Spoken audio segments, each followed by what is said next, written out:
Hello, this is Dr. Leisha, and I pray that you are well on this afternoon.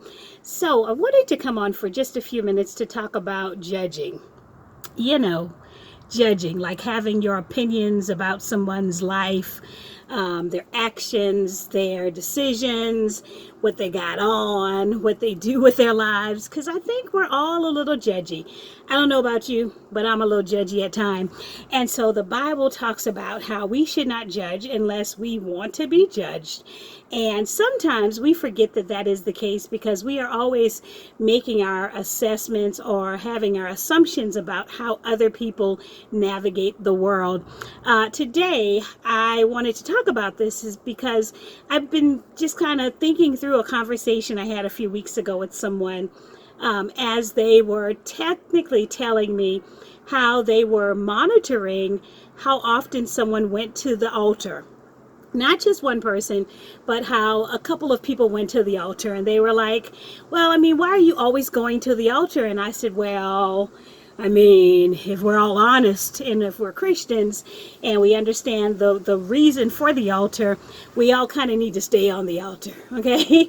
I once heard a woman's conference speaker, she said, I just need to go fall out on the altar. Like, I just need to stay on the altar. Like, as soon as I come back off, she's like, just dump me back on the altar. Because even though we are in the process of being transformed and being restored and being renewed, and trying to live Christ-like, we all fall not only with particular acts, but we fall daily. That's why we have to die daily. And so I took offense in a way to this person pretty much saying, I don't know why someone would need to go to the altar every week. So some weeks I end up at the altar every week. And so as the pastor makes the call for discipleship and extending membership into the church, that's not the call for me. But then the pastor might say, you know, if you are struggling in this area, or you need prayer, or you need us to stand in agreement, or you want to stand in the gap for someone, then I might go to the altar. And so I thought to myself, the same way you judge them, you're probably judging me. But that's okay, because in the end, only God can judge me. And so as we go about our lives, I want us to begin to think about how often we judge and make assessments about other people's lives, their journeys, their troubles, their tribulations, because unless you are in the middle of it, you don't understand it. And so who am I to say that someone should only go to the altar every 6 months or every quarter or once a year or never, because they should be rooted and grounded, and there should be no reason for them to go to the altar.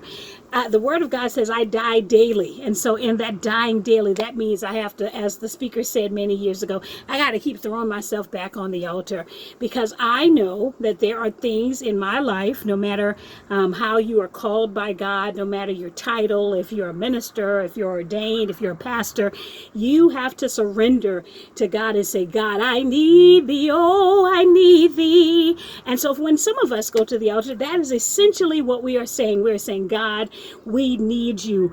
If it's Sunday, we need you on Monday through the rest of the week. We need you to get through that work week that might be so arduous. And so I'm still bothered by that thing, and I'm not sure why I'm so bothered by someone else judging someone else.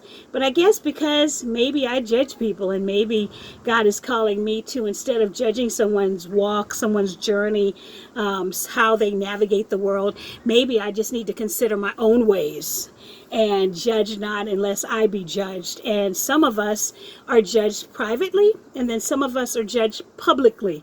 And so even as people are in the middle of their public judging, maybe we have to be mindful of that. So one example that is very current today is we're out here judging Kanye. You know, we're judging Kanye, his walk, his politics, his mental health, whatever's going on with Kanye.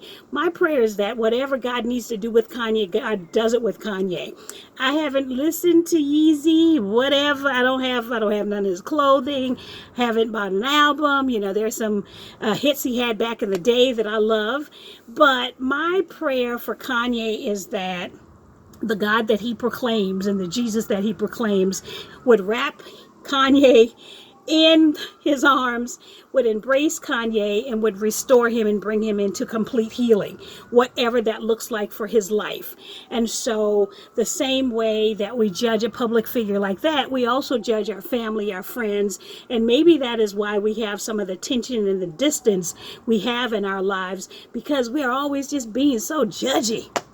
And so I pray that you are well on today. If you are judging somebody's situation, you're judging their circumstances, you are judging the decisions that they're making, because we've all done it. Maybe you should look at the man or the woman in the mirror and say, God created me a clean heart and renew a right spirit that is not a judgment spirit. And so this is my prayer for you on this evening. I know it's a Saturday and you're out and about and we're having fun and enjoying the last little bit of fall if you're in the South or on the East Coast, or the last little bit of summer. It's fall, but you know, it's a little warm today. Wherever you are, my prayer is that this message meets you on assignment. Again, my name is Dr. Alicia. I am a minister of the gospel, a marketplace ministry consultant, and an educator. And above all, I'm an encourager. So I want to encourage you to live your very best life. And my prayer that you will not be judged as you live your life out and do what God has called you to do. Have an amazing day.